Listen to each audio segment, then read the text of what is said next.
Bismillahirrahmanirrahim. Assalamualaikum warahmatullahi wabarakatuh. Bismillah, alhamdulillah, wassalatu wassalamu ala habibillah Sayyidina Muhammad ibn Abdullah wa ala alihi wa sahbihi wa mawalah. Subhanaka la ilma lana illa ma 'allamtana innaka antal alimul hakim. ولا حول ولا قوة إلا بالله العلي العظيم. اللهم رب اشرح لنا صدورنا ويسر لنا أمورنا واحلل عقدة من ألسنتنا يفقه أقوالنا. اللهم فكهنا في الدين وعلمنا التأويل برحمتك يا رب العالمين والحمد لله رب العالمين. Alhamdulillah thumma alhamdulillah. Segala puji-pujian untuk Allah Subhanahu wa taala, selawat dan salam untuk junjungan mulia kekasih Allah, kekasih kita baginda Rasul sallallahu alaihi wasallam. Syukur pada pagi ini kita dapat bertemu lagi di dalam pembacaan hadis sabdaan-sabdaan mulia, junjungan mulia baginda Rasul sallallahu alaihi wasallam. Dan kita nak sambung pembacaan daripada kitab hadis yang terkenal, iaitu salah satu daripada Kutubus Sittah, Jami' Tirmizi, hadis-hadis yang telah dikumpulkan oleh Imam Abu Isa Muhammad bin Isa bin Saurah At-Tirmizi rahimahullahu ta'ala. Kita masih lagi berada pada tajuk besar berkenaan tentang perkara-perkara yang berkaitan tentang jihad dan perjuangan. Maka pada bab yang ke-38 Imam Tirmizi membawakan tajuk Babu ma jaa, bab pada hadis yang telah datang berkenaan fi talaqqil ghaib, menyambut para musafir idza qadima, apabila mereka pulang. Maka sunnah untuk menyambut para musafir, sunnah untuk menyambut orang yang pulang daripada sesuatu permusafiran. Maka riwayat 1708, wa bihi ilaihi qala hadatsana ibnu abi umar wa sa'id bin abdul rahman qala hadatsana sufyan an az-zuri an sa'ib bin yazid, daripada sahabat Nabi Sa'ib bin Yazid radhiyallahu anhu, beliau berkata, lamma qadima Rasulullah sallallahu alaihi wasallam, apabila baginda Nabi sallallahu alaihi wasallam pulang daripada peperangan Tabuk, kharajan nasu, maka para manusia, para sahabat yang berada di Madinah, daripada wanita, orang yang tak dapat ikut berperang dan juga kanak-kanak, mereka telah keluar, yatalaqawnahu, menyambut Nabi sallallahu alaihi wasallam di mana? Ila thaniyatil wada', di tempat yang bernama thaniyatul wada'. Maka mereka keluar untuk menyambut kepulangan Nabi sallallahu alaihi wasallam. Maka tidak ada masalah untuk menyambut seseorang yang pulang pada waktu daripada permusafiran, daripada sesuatu tempat. Berkata Sa'ib bin Yazid, fakuntu fakharajtu, maka aku turut sama keluar bersama dengan manusia, wa ana gulamun, dan pada waktu itu aku masih kanak-kanak, masih muda. Bab yang ke-39 berkenaan tentang harta al-fai'u. Ketika mana manusia pergi perang, maka ada dua jenis harta. Satu yang dipanggil al-ghanimah. Harta ghanimah adalah harta yang didapati setelah berlakunya pertempuran ataupun peperangan. Sementara itu al-fai'u adalah harta yang dapat tanpa perlu berlakunya peperangan. Maka lihat kepada Arafah pada baris yang pertama, kata para ulama, al-farqu bainal ghanimati wal fai'i, perbezaan di antara harta ghanimah dan harta al-fai'u. Maka kata para ulama, al-ghanimatu ma husilat birakadil khayli war riqab, harta ghanimah adalah apa yang diperolehi dengan serangan tentera berkuda dan unta. Ar-riqab adalah tentera yang menunggang unta. Maka itu dipanggil ghanimah bila berlakunya pertempuran, peperangan. Dan pembahagiannya disebutkan jelas pada permulaan juz yang ke-10, wa'lamu annama ghanimtum min syai'in fa anna lillahi khumusah. Sementara itu kata para ulama, wa ma husila, dan apa yang diperolehi bidunihi, tanpa berlakunya serangan dan peperangan, maka itu dipanggil harta al-fai'u. dan harta al-fai' yang akan menguruskannya, menetapkannya, pembahagiannya adalah 100% kepada para imam, para khalifah.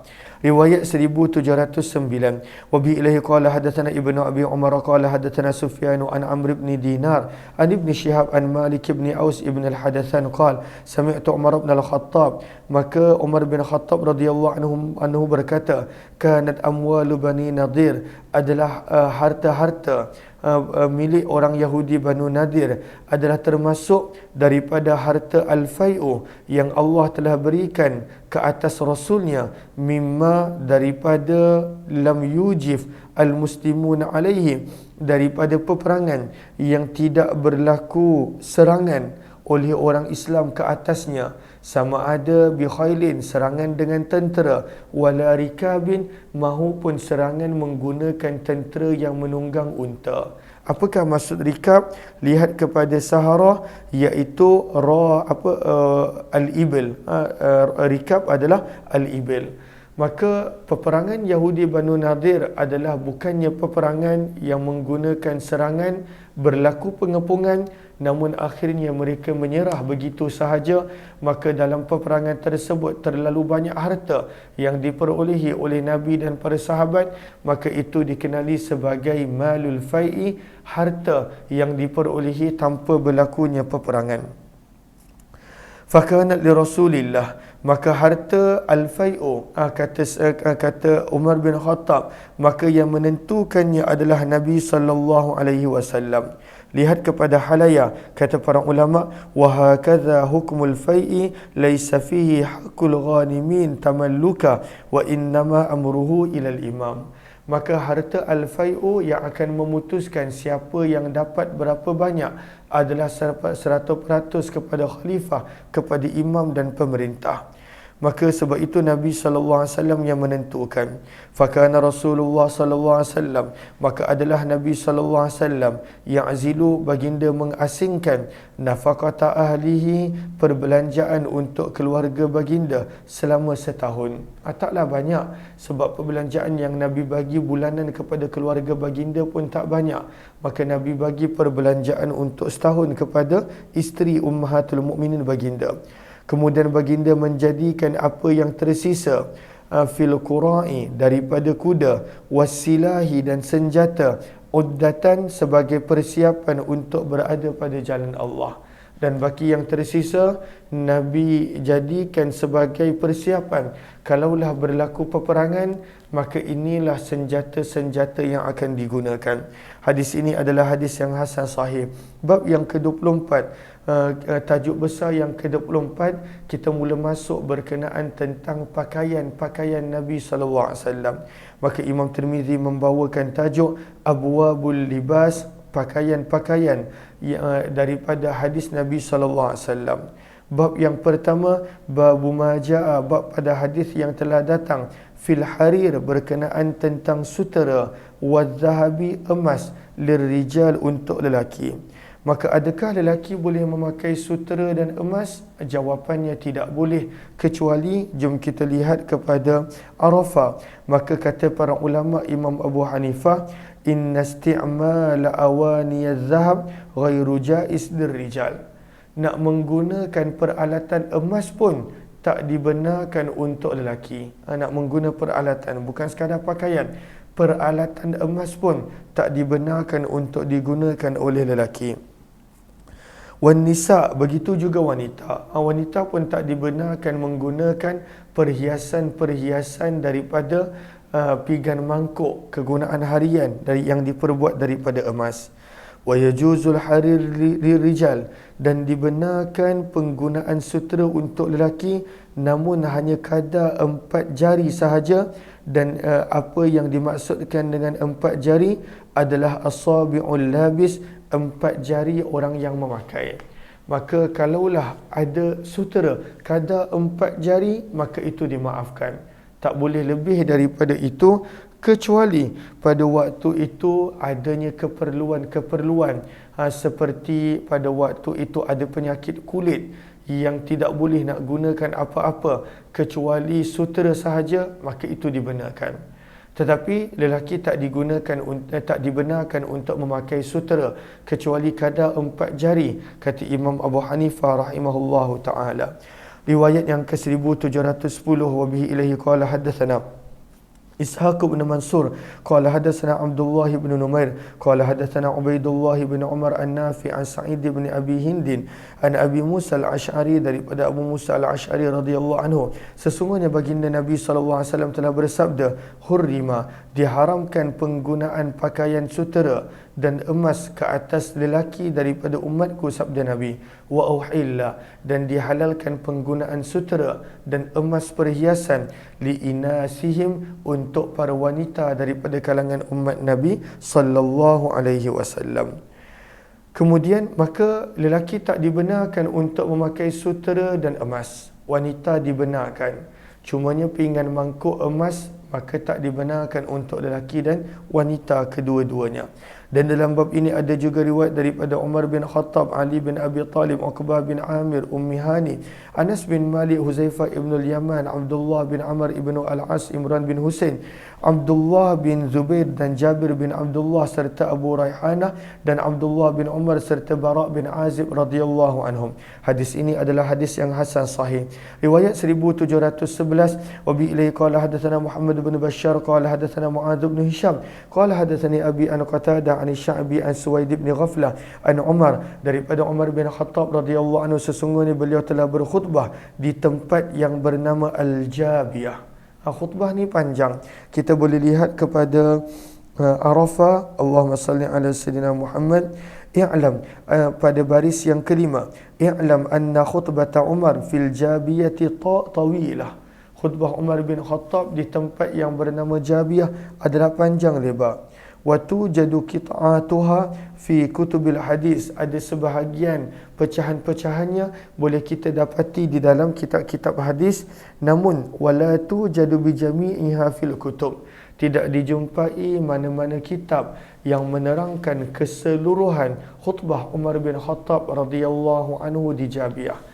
Maka antara pesanan Umar bin Khattab radhiyallahu anhu di Jabiyah adalah beliau menyebut, naha Rasulullah sallallahu alaihi wasallam, Nabi sallallahu alaihi wasallam telah melarang daripada penggunaan sutera kecuali kadar 2 jari atau 3 jari ataupun 4 jari. Dan inilah yang dipegang oleh sebahagian besar para ulama, diharuskan penggunaan sutera hanya kadar 4 jari sahaja. Di manakah Jabiyah boleh gariskan bawah itu ismu maudhi' fi Syam, nama satu tempat yang berada di Syam.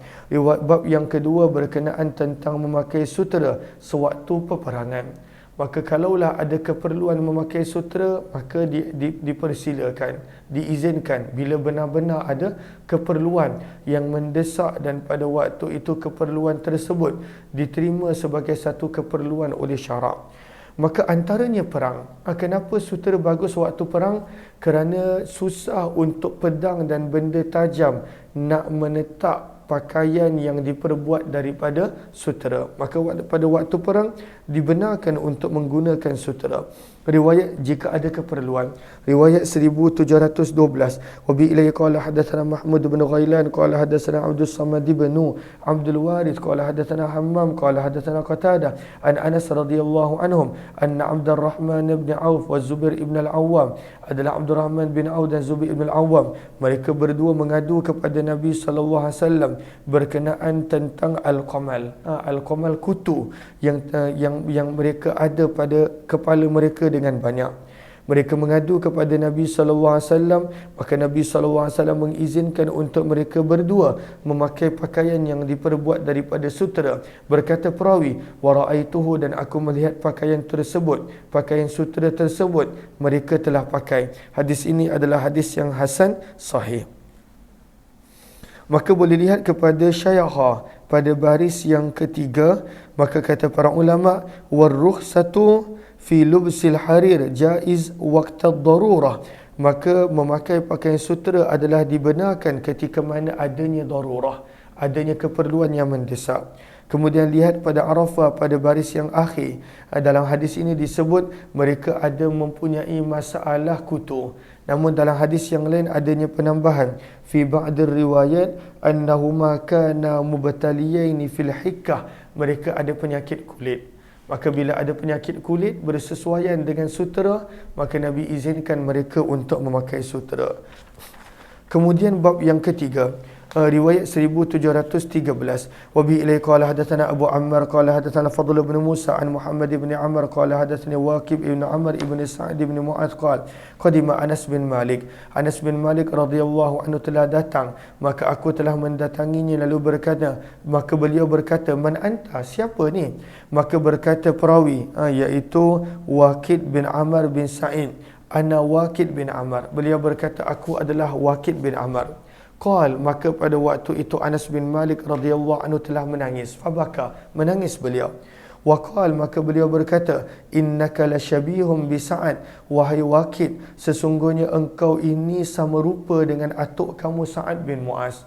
Waqid bin Amr ini adalah cucu kepada Sa'ad bin Mu'az. Sa'ad bin Mu'az adalah salah seorang daripada pemimpin Ansar. Ansar ada dua orang pemimpin, banyak pemimpin mereka, tetapi yang terkemuka selepas Islam ada dua. Sa'ad bin Ubadah pemimpin Khazraj dan Sa'ad bin Mu'az pemimpin Aus. Sa'ad bin Ubadah panjang usianya. Sa'ad bin Mu'az meninggal dunia akibat daripada luka yang beliau dapat dalam peperangan Ahzab. Maka bila Anas bin Malik nampak cucu kepada Sa'ad bin Mu'az, dia pun menangis. Dia kata, rupa engkau mirip sangat dengan atuk kamu Sa'ad bin Mu'az. Maka kenapa pada waktu itu beliau teringatkan kepada Sa'ad? Maka berkata Anas bin Malik, wa inna Sa'dan kana min a'zamin nas, dan adalah Sa'ad bin Mu'az adalah di antara sahabat yang mempunyai kedudukan yang agung. Wa atwal, dan panjang lebar kelebihan yang beliau ada. Dan sesungguhnya telah diutuskan kepada Nabi SAW, ada orang bagi hadiah kepada Nabi, jubbatun, sebuah jubah, min dibaj, yang telah diperbuat daripada sutera. Ada satu jubah yang indah yang diperbuat daripada sutera. Mansujun, pada waktu itu dijahit padanya, ataupun pada waktu itu terdapat corak padanya yang diperbuat daripada emas. Jubah yang sangat mahal, kainnya sutera dan ukirannya adalah emas. Maka Nabi SAW telah memakainya. Kemudian Nabi SAW telah mendaki mimbar. Maka Nabi telah berdiri ataupun duduk. Perawi pada waktu itu mempunyai keraguan. Maka para sahabat telah pada faja'alan nasu yalmisunaha, para sahabat telah mula menyentuh-nyentuh jubah Nabi SAW kerana kagum. Mereka pun kagum dengan jubah yang Nabi SAW pada waktu itu pakai. Maka mereka berkata, ma ra'ayna kal yaumi, tidak pernah kami melihat seperti hari ini pakaian yang seperti ini. Maka Nabi SAW bersabda, ata'jabuna min hadza, adakah kamu merasa terpegum dan ta'ajub daripada pakaian ini? Maka Nabi ingatkan, lamanadilu, adalah sapu tangan yang dimiliki oleh Sa'ad bin Mu'az di dalam syurga. Itu adalah lebih baik daripada apa yang kamu nampak. Maka ini kelebihan Sa'ad bin Mu'az, tingginya kedudukan syurga dia. Nabi sebut sapu tangan yang digunakan untuk lap hingus selalunya adalah daripada kain murahan. Maka sapu tangan Sa'ad bin Mu'az itu pada waktu itu adalah lebih baik daripada pakaian sutera yang bersama dengan sulaman emas yang kamu nampak di dunia. Allahumma salli ala sayyidina Muhammad.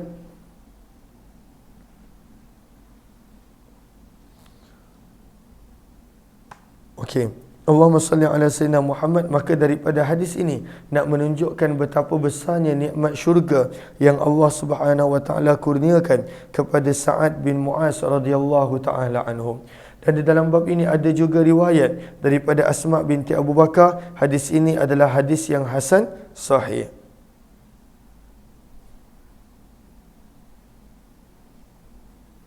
Lihat kepada Sahara pada baris yang pertama. Maka disebutkan tentang sapu tangan Sa'ad bin Mu'az. Kata para ulama, nak menunjukkan isyarat oleh daripada Nabi SAW ila izami rutbatih, betapa tingginya kedudukan Sa'ad bin Mu'az radhiyallahu ta'ala anhum. Kenapa? Sebab mindil adalah sesuatu yang digunakan untuk membersih kotoran, dan selalunya ianya daripada kain yang paling murah. Dan daripada sini kita nampak kelebihan Sa'ad bin Mu'az radhiyallahu anhum. Kemudian kita lihat bab yang keempat berkenaan tentang kelonggaran. untuk lelaki memakai pakaian warna merah, dan Nabi pun pernah memakai pakaian berwarna merah.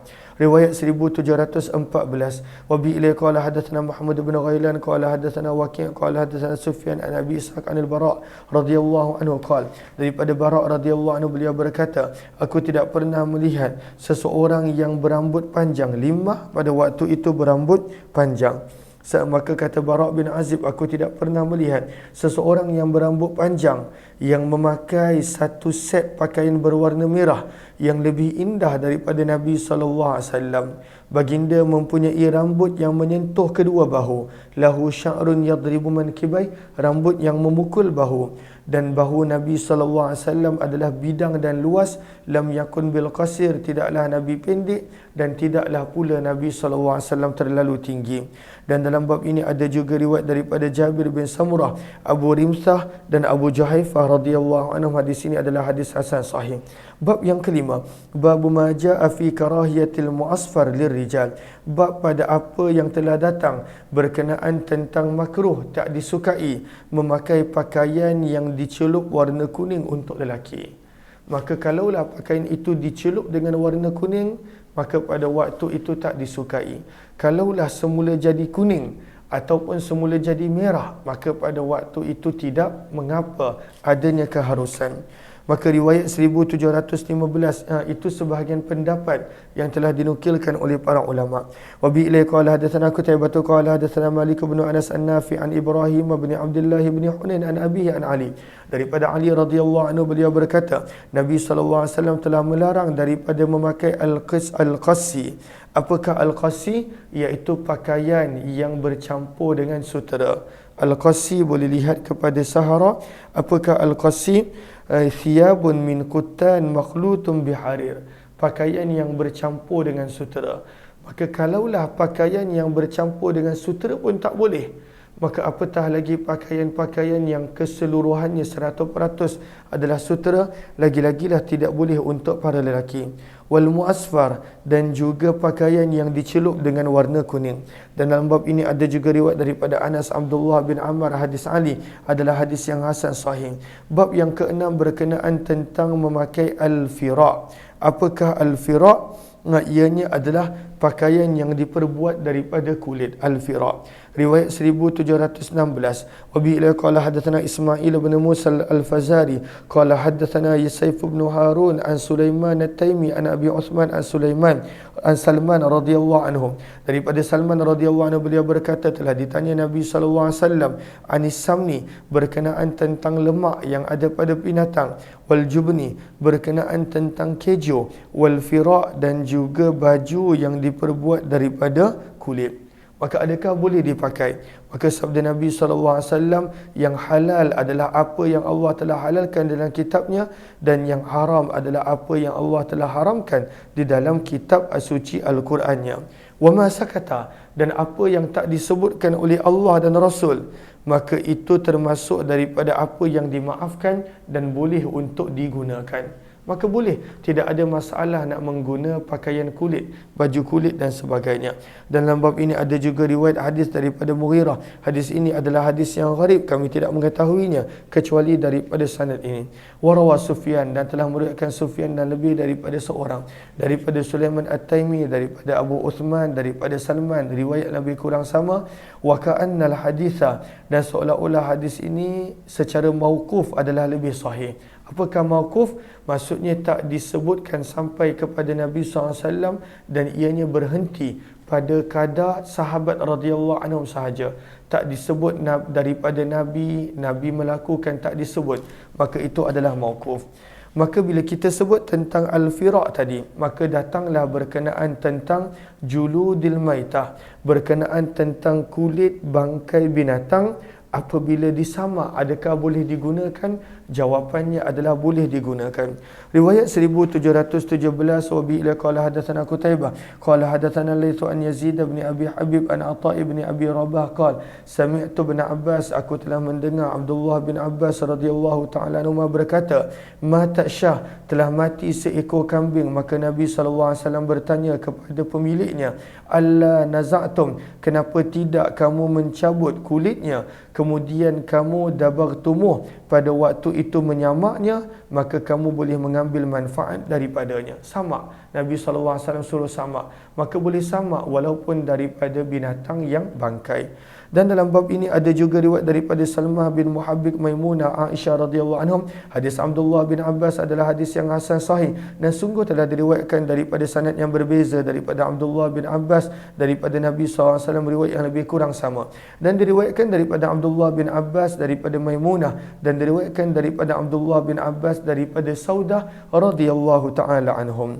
Maka kata Imam Tirmizi, aku telah mendengar Muhammad bin Ismail Bukhari telah mensahihkan riwayat Abdullah bin Abbas daripada Nabi secara terus, tanpa ada Maimunah Ummul Mukminin ataupun Saudah Ummul Mukminin radhiyallahu anhum. Dan hadis Abdullah bin Abbas daripada Maimunah adalah waqal, maka beliau berkata, ihtamala, pada waktu itu ada kemungkinan an yakuna rawa, bahawa Abdullah bin Abbas telah meriwayatkan daripada Maimunah daripada Nabi, dan Abdullah bin Abbas juga ada meriwayatkan daripada Nabi SAW secara terus tanpa menyebut padanya daripada Maimunah, dan beramal pada hadis ini di sisi kebanyakan ahli ilmu, iaitu pada waktu itu boleh menyamak binatang bangkai sekalipun, boleh, dan kulitnya akan menjadi suci.